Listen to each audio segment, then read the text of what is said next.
Hi, this is Jonathan Rosenhead, your Rosh psychotherapist, and this week's Torah and Psychology post we're going to continue from where we left off last week, which was discussing cognitive behavior therapy and the process of change, looking at a person's behaviors, thoughts and emotions.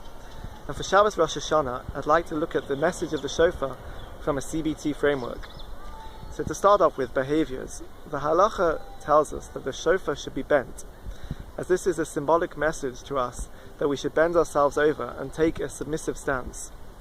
And this opens us up to being open to change, to act differently, and to see the world from a different perspective.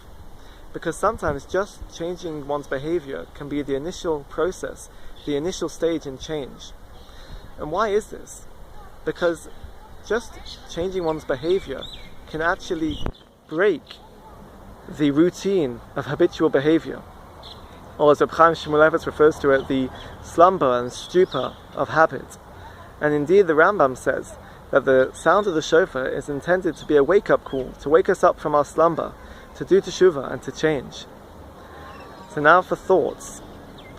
The Gemara refers to the sound of the shofar as being pshuta, a simple and primitive sound.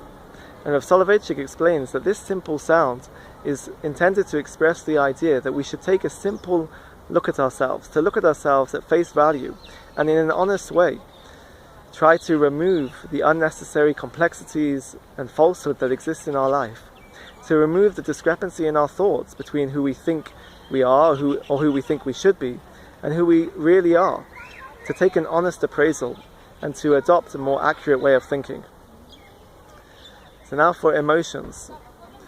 The halacha tells us that the shofar should ideally be made out of a ram's horn, because this reminds us of Akedas Yitzchak. And there are many Mefarshim that explain the significance of the Akedas Yitzchak.